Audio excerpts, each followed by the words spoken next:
Salut les amis, j'espère que vous allez très bien. Aujourd'hui, je suis venu, ça fait la joie aujourd'hui de voir cette ambiance de la CAN.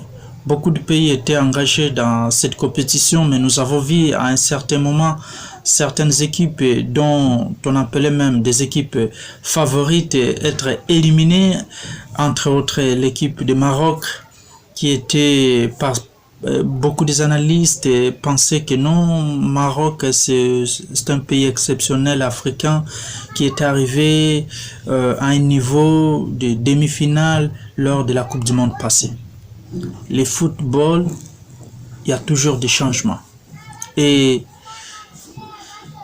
une compétition diffère par rapport à l'autre. Là, c'était la Coupe du Monde, bien sûr, mais lorsqu'on parle d'une compétition africaine, c'est aussi autre niveau. Je pense que les résultats nous a surpris de voir le Maroc rentrer très tôt pour aller surveiller la mer Méditerranée.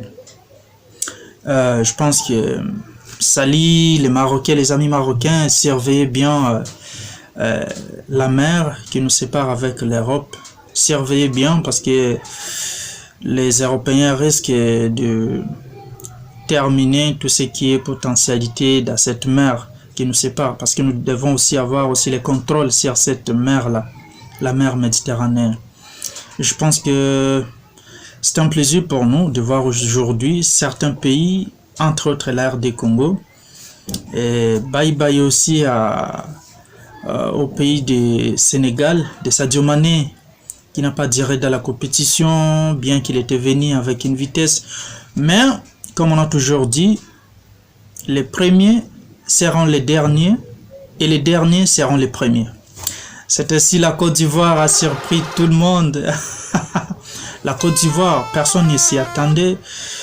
Elle est arrivée à ce niveau de la compétition par des calculs. Oui, il faut le dire. Elle avait déjà en train de calculer. Elle avait sa calculatrice à main pour voir comment allait finir le match qui opposait le Maroc contre, je ne sais pas, je ne me rappelle pas bien de ce pays-là. Oui. Et par la suite, aujourd'hui, je pense que la Côte d'Ivoire est arrivée à ce niveau de la compétition de demi-finale. Et la République démocratique du Congo aussi, même chose. Elle était partie, cette équipe, avec de petits points. Elle faisait toujours des partages de points, un point jusqu'à la fin, jusqu'à la quart de finale. Et aujourd'hui, elle est là. Elle est passée de la quart de finale à la demi-finale.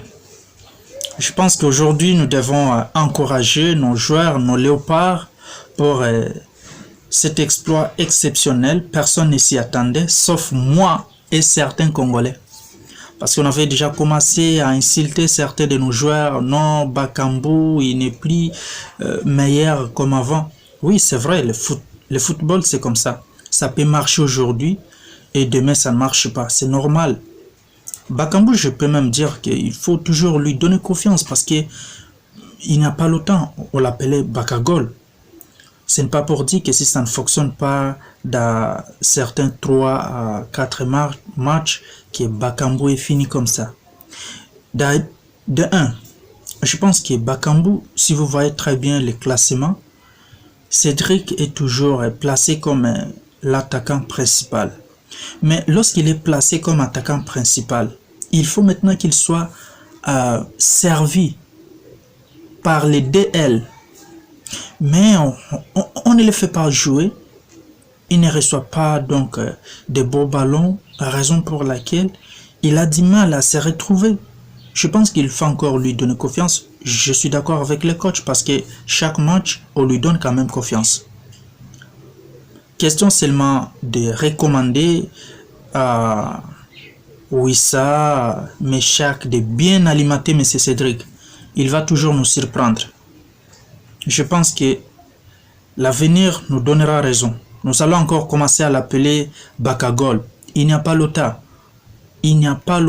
Lors de notre qualification contre l'Égypte. C'est vrai, ça arrive à tout le monde, même à Cristiano, même à Messi, même à quel joueur que vous connaissez. Masuaku, notre joueur, avait marqué contre l'Égypte. Mais il faut voir comment les gens se sont attaqués à ces joueurs. Mais les mêmes personnes, ils sont sautés encore à joie lorsque Masuaku avait marqué de façon exceptionnelle. Voilà, je pense qu'il faut encourager nos joueurs.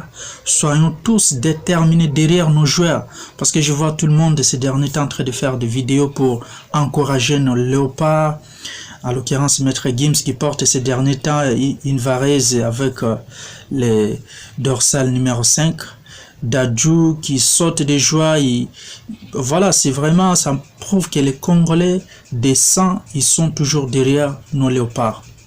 Oui, les amis, Maroc, surveillez bien la mer Méditerranée et Sénégal, continue un peu à augmenter un peu la quantité des arachides pour que nous puissions avoir un peu de biscuits et tout comme ça.